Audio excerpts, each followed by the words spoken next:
So today I'm hiking Undine Falls. I'm actually out and about. It's a trail just outside of Mammoth. It starts right across from the campground at Mammoth and right next to where the lower Mammoth community is. It's a pretty cool little hike. Not done that much because you can also drive to it from the other side of the road, but the view from the road is not nearly as good as if you hike. It's 4.8 miles one way, I believe, so not terribly hard. One thing that you got to be aware of out here is that it's a canyon, kind of, more or less, and so it's very hot. Like in Mammoth today it was in the 50s, here it's in the 70s. So be sure to bring lots of water or a water filter because you do follow the river the whole way. And this is the most nerve-wracking part of the hike for me. I do not like suspension bridges. As you can see on the video, this thing's really rocking. And if this was a rotted out log, I'd be a lot more comfortable on this. I just don't like man-made things that go over heights. And back there is where the actual hot springs run into the river. You can see we're actually just upstream from Boiling River. It's right down that way. And it's a pretty fun swimming spot if you can get there when there's not a ton of people there, which is almost never. The bridge going over the river at its convergence. It's on its way to Roosevelt if you head that way, out across that way. Got a giant anthill here. You can see some of them working down there. It's quite impressive that ants are able to live in an environment that gets down to -40. So a lot of you are going to come to Yellowstone and think, oh, I'll just go hiking in my sandals. That's a terrible idea. Please don't do it.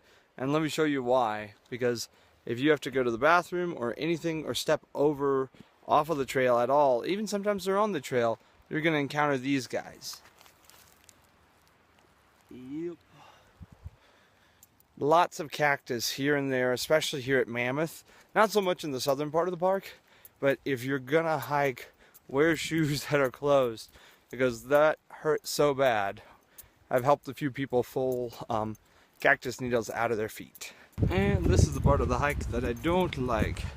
There's lots of sagebrush, no shade, and it's super hot. At least there's a wind today. The last few times I've done this hike, no wind at all.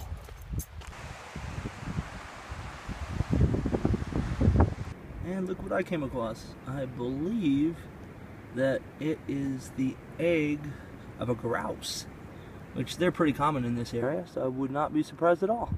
Over there is the road, and then there's the river that flows down. I don't know if it's the Gardner or the Yellowstone. It's one of the two. That's Mount Everett's over there, the edge of that. Behind that, the big one in the way distance, that's Sepulcher. And then you can see just in the corner poking out is the very top of Electric Peak. Just still one that I've yet to do this year. The white area straight ahead is actually, those are the terraces. They're huge.